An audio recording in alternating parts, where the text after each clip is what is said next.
সূরার নাম কথা বলেন। দোহা মানে আলো, দোহা মানে আশার আলো। কিসের আলো?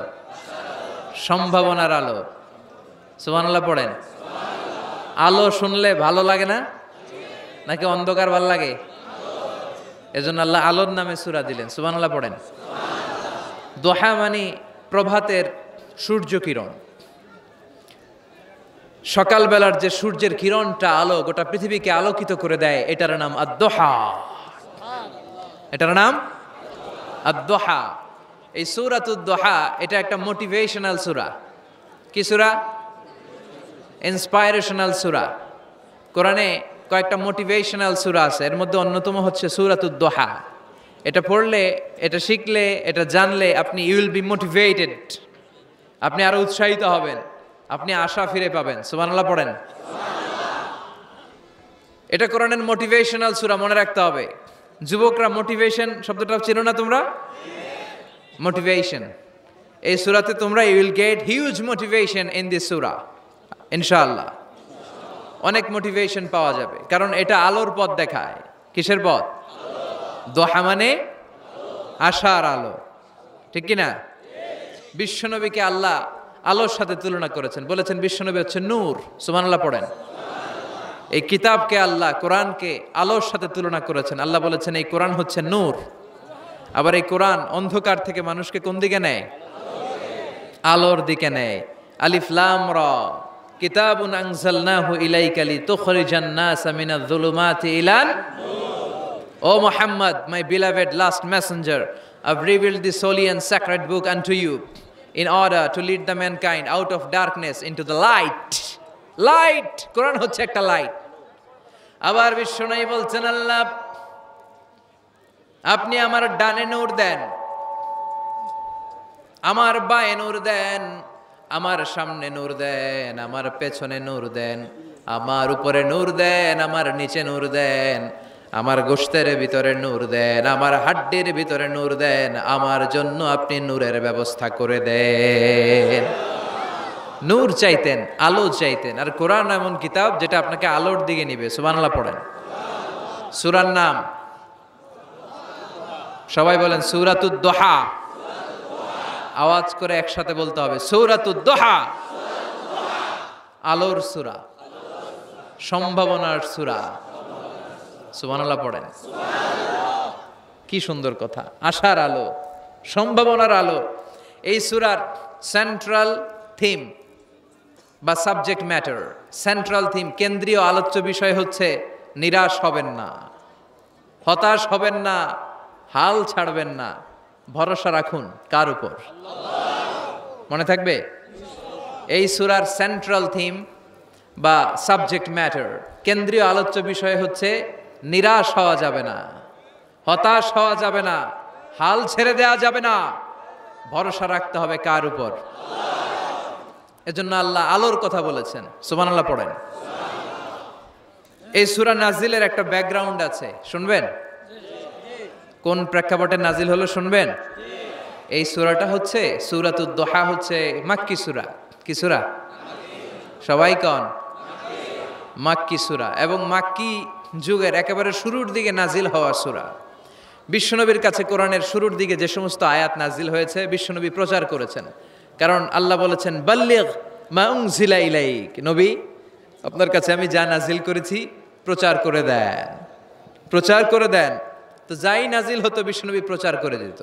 হঠাৎ করে কোরআন নাজিল হওয়া বন্ধ হয়ে গেল, আর নাজিল হয় না। বিশ্বনবী he started to miss the revelation, কোরআনকে খুব মিস করতে লাগলেন। কিরে, কি সুন্দর জিবরাইল আসতো কোরআন নিয়ে, ওহী নিয়ে, আসে না কেন?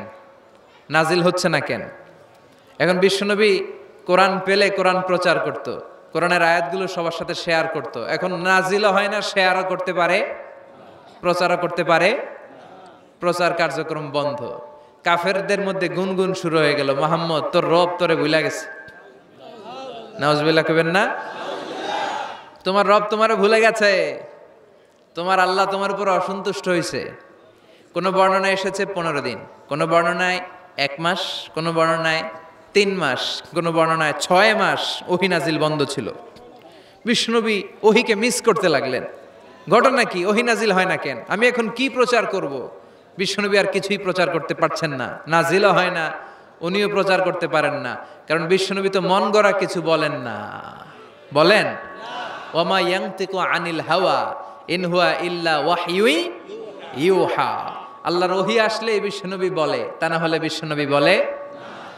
বিশ্বনবী যাই নাজিল হতো প্রচার করে দিতেন, যা তোনার উপর অবতীর্ণ হতো মানুষের সাথে শেয়ার করে দিতেন। এখন আয়াত নাজিল হয় না, বিশ্বনবীও শেয়ার করতে পারে না। সাহাবারা বলল, বিশ্বনবী আয়াত নাজিল হয় না কেন? বিশ্বনবী বলে, আমি কিছু জানি না। কাফির মুশরিক মহলে গুনগুনানি শুরু হয়ে যায়। ঘটনা কি? মুহাম্মাদের রব মুহাম্মদ রে বুইল্লা গেছে, মুহাম্মাদের রব মুহাম্মদের ছাইরা দিছে, মুহাম্মদের আর পছন্দ করে না, এজন্য কোনো আয়াত নাজিল করে না। বিশ্বনবীর চাচি আবু লাহাবের স্ত্রী উম্মে জামিল বলল, মুহাম্মদ তোমার শয়তানটা বুঝি তোমার কাছে আসে না? এই শয়তান দ্বারা উদ্দেশ্য নিয়েছে জিবরাইল আলাইহিস সালামকে। নাউজুবিল্লাহ পড়েন। এবার বিশ্বনবী টেনশনে পড়ে গেলেন। ঘটনা কি রে? কি ভুল আমার হয়? কি অন্যায় আমি করলাম? কি ভুল আমার হচ্ছে? কি ত্রুটি আমার, যে কারণে আল্লাহ আমারে পছন্দ করে না? 3 মাস 6 মাস হয়ে যায়, আকাশ থেকে কোনো ওহী নাজিল হয় না। কি আমি করলাম? আমার মনে হয় আমার কোনো ভুল হয়েছে, আমার কোনো ত্রুটি হয়েছে, অন্যায় হয়েছে, যে কারণে আমার আল্লাহ আমারে পছন্দ করে না। মাঝে মাঝে আমাদের জীবনে এরকম হতাশা আছে না নাই? কিরে, আমি এত দোয়া করি কবুল হয় না কেন? আমার জীবনে এত দুঃখ কেন? আমার জীবনে এত কষ্ট কেন? আমার জীবনে তো ভালো কিছু হয় না। সবাই হুর হুর করে এগিয়ে যায়, কত সুন্দর ক্যারিয়ার, বিসিএস হয়ে যায়, সরকারি জব হয়ে যায়, ব্যবসায় লালে লাল, আমার তো কিছু হয় না, আমার কিচ্ছু হলো না। এরকম হতাশা আছে না নাই? এই সূরা আপনাকে শিখাতে চায়, don't be sad, don't be frustrated, don't be upset. Upset হয় না, হতাশ হয় না, ভরসা রাখো কার উপর? আজীবন হতাশাগ্রস্ত মানুষের জন্য এই সূরাটা একটা আলোকবর্তিকা আর মশাল হয়ে কাজ করবে। সুবহানাল্লাহ পড়েন। মোটিভেশনাল সূরা। আল্লাহু আকবার। বিশ্বনবী চিন্তায় পড়ে গেলেন, মনে হয় ভুল হয়েছে। কেন ওহী আসে না? কি আমার অপরাধ? কেন কোরআনের আয়াত নাজিল হয় না? কেন আল্লাহ ওহী পাঠায় না? বিশ্বনবী যখন চিন্তিত, বিশ্বনবী যখন হতাশ, তখন আল্লাহ নাজিল করলেন ওয়াদ-দুহা, ওয়াল-লাইলি ইযা সাজা, ওয়াদ-দুহা, আলোর শপথ, ওয়াল-লাইলি ইযা সাজা, আর রাতের শপথ, যখন রাতটা নিঝুম হয় আর হয় নিস্তব্ধ। সুবহানাল্লাহ কইবেন না? আল্লাহ আলোর শপথ করলেন। এজন্য হতাশ হবেন না। See the sunlight, go out, see the nice day.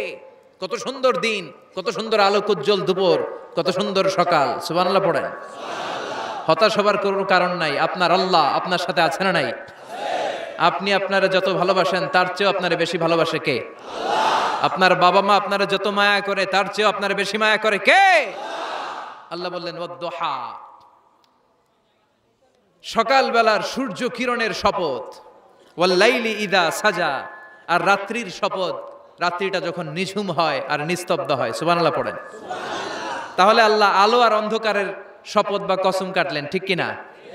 আলো দ্বারা আল্লাহ তাআলা ওহীর আগমনকে বুঝিয়েছেন, আর অন্ধকার দ্বারা ওহীর অনুপস্থিতি বুঝিয়েছেন। সুবহানাল্লাহ। আল্লাহ বুঝাতে চাইলেন, নবী আমি আপনার উপর রাগ করি নাই, আমি আপনারে ভুলে যাই নাই, যেমনটা কাফির মুশরিকের বাচ্চারা বলে। আমি আপনারে ছেড়ে দেই নাই, আমি আপনার উপর অসন্তুষ্ট হই নাই। সব সময় যদি সূর্যের আলো থাকে, রাত্রে ঘুমাইতে পারবেন? ধরেন 365 দিনই খালি আলো আর আলো, খালি সূর্যের আলো, রাত আর নাই, ভাল লাগবে? আবার সব সময় রাত, সূর্যের আলো নাই, ভাল লাগবে? রাত দিন দুইটার দরকার আছে না নাই? এই আলো দ্বারা আল্লাহ ওহীর কথা বুঝালেন। আল্লাহ বুঝাতে চাইলেন, নবী আলোর শপথ আর অন্ধকারের শপথ, আমি যেমনি আলোর পর অন্ধকার দেই, তেমনি ওহীর পর মাঝে মাঝে ওহী না পাঠিয়ে আপনাকে বিশ্রাম নেওয়ার সুযোগ করে দেই। বিশ্বনবীর কত ভালোবাসতেন আল্লাহ, কারণ ওহী রিসিভ করার মধ্যে একটা কষ্ট আছে না নাই? ও নবী, সব সময় যদি ওহী নাজিল হয়, আপনার স্নায়ু আপনার দেহ, আপনার মাংসপেশি এই ওহী রিসিভ করতে পারবে না, আপনার স্নায়ু এটা বরদাস্ত করতে পারবে না। ওহির একটা কিরণ আছে, সূর্যের যেমনি তেজ আছে, আলো আছে, ওহিরও কিরণ আছে। সব সময় এই কিরণ আকাশ থেকে আপনার গায়ে পড়লে আপনি সহ্য করতে পারবেন না। তেমনি আলোর পরে যেমনি আধারের দরকার, কিছুদিন ওহি আসার পরে ওহি বন্ধ থাকার দরকার আছে না নাই? সুবহানাল্লাহ পড়েন। বিশ্বনবীর আরামের জন্য আল্লাহ ওহি বন্ধ করে দিলেন। আল্লাহু আকবার। কারণ সব সময় ওহি আসাটা ভালো না। সব সময় হয়ে আসলে বিশ্বনবী সহ্য করতে পারতেন না। কারণ মা আয়েশা বলতেন, শীতের রাতে যখন বিশ্বনবীর উপর ওহী নাজিল হতো, ওহির প্রেসারে বিশ্বনবীর গলার দাড়ি দিয়ে ঘাম ঝরে ঝরে পড়তো। আমরা তো মাগনা কোরআন পাইছি, কোনো কষ্ট করা লাগে নাই, কোনো পরীক্ষা করা লাগে নাই। বিশ্বনবী যখন কোরআন রিসিভ করতেন, মিসলা সলসলাতিল জারাস, বুখারীর বর্ণনা, ঘন্টার ধ্বনির ন্যায় দপ্তরি যখন হাই স্কুলের ছুটি দেওয়ার জন্য ধমধম করে ঘন্টা বাজায়, এর কাছে যে কান লাগিয়ে দাঁড়িয়ে থাকা যায়, যেরকম বিকট আওয়াজ হয় এরকম আওয়াজে ওহী আসতো। আর এই ওহী রিসিভ করতে যে মাঘ মাসের কনকনে শীতের রাতে বিশ্বনবী ঘেমে ঘেমে একাকার হয়ে যেতেন। আবার বিশ্বনবী যখন ওটের উপরে বসা অবস্থায় ওহী নাজিল হতো, ওহির ভাড়ে, ওহির চাপে, ওহির প্রেসারে, কোরআনের প্রেসারে ওটের বুকটা জামিনের মধ্যে লেগে যেত। আবার ঘোড়ার উপরে বসে থাকা অবস্থায় যখন কোরআনের আয়াত ওহী নাজিল হতো, ঘোড়ার পা গুলো মরুভূমির বালুর ভেতরে দেবে যেত। বিশ্বনবীর এক সাহাবা যায়েদ রাদিয়াল্লাহু তাআলা আনহুর পায়ের মধ্যে মাথা রেখে বিশ্বনবী একবার ঘুমাচ্ছিলেন। 1 ঘন্টা 2 ঘন্টা ঘুমিয়ে রইলেন, যায়েদ মাথায় ব্যথা পায় না। হঠাৎ বিশ্বনবী ঘুম থেকে জাগলেন। জাগার পর ওইখানে কি হয়েছে? এত গ্যাদারিং এর ভেতরে সমস্যা তো হবেই, গরম লাগবে, ধাক্কা ধাক্কি, আমারা দেখা যাবে না, এই ভাই আপনি সরেন, এই ক্যামেরা নামাও, এগুলো বলা যাবে? এগুলো বললে আজকে আমি ওয়াজ করতে পারবো? যে যেইখানে যে অবস্থায় আছেন আল্লাহর ওয়াস্তে বসেন। আমি আর অল্প কয়েক মিনিট কথা বলবো। আমি জানি অনেকে আমাকে দেখতে পাচ্ছেন না, মাইকের অবস্থাও ভালো না, যতটুকু শোনা যায় পিন ড্রপ সাইলেন্ট লাগবে, পিন পতন নীরবতা। নীরব না হলে তো ওয়াজ করা যাবে। আর কোনো আওয়াজ শুনবো আমি? তাহলে থামেন। ওহী রিসিভ করতে বিশ্বনবীর কত কষ্ট হতো খেয়াল করে শুনেন। আবার ডানে বায়ে তাকায়। সাভারের ভাইয়েরা এদিকে তাকান, আমার দিকে হয়েছে, বাস আমার দিকে তাকান। ওহী রিসিভ করতে বিশ্বনবীর কত কষ্ট হতো। যায়েদ রাদিয়াল্লাহু তাআলা আনহুর পায়ের মধ্যে মাথা রেখে বিশ্বনবী শুয়ে আছেন। 1 ঘন্টা 2 ঘন্টা শুইলেন, উনি ব্যথা পায় না। হঠাৎ বিশ্বনবী ঘুম থেকে জাগলেন। জাগার সাথে সাথে আকাশ থেকে কোরআনের আয়াত নাজিল হতে লাগলো। আর যায়েদ বলে 2 ঘন্টায় আমার কিছু হয় না, কিন্তু যখনই আমার রানের মধ্যে মাথা রেখে বিশ্বনবী শুয়ে আছেন আর কোরআনের আয়াত নাজিল হতে লাগলো, আমার মনে হচ্ছে আমার রানটা ফেটে টুকরা টুকরা হয়ে যাবে, আমার হাড্ডি ফেটে খান খান হয়ে যাবে। ওহির ভার, তার মানে একটা কাঠিন্যতা আছে না নাই? এজন্য আল্লাহ বিশ্বনবীরা ডেকে বললেন, নবী আমি রাগ হই নাই, আমি আপনারে ভুলে যাই নাই। বারবার সূর্যের আলো থাকলে, সব সময় সূর্যের কিরণ থাকলে যেমনি আরাম লাগে না, বারবার ওহী রিসিভ করতে যেই কষ্টটা আপনার হয়, আমি আরশের উপর থেকে দেখে আমার সহ্য হয় না। এজন্য আপনাকে বিশ্রামের ব্যবস্থা করে দিলাম। এই জন্য কিছুদিন ইচ্ছা করে আমি ওহী বন্ধ করে দিলাম। والضحى والليل إذا سجى ما ودعك ربك وما قلى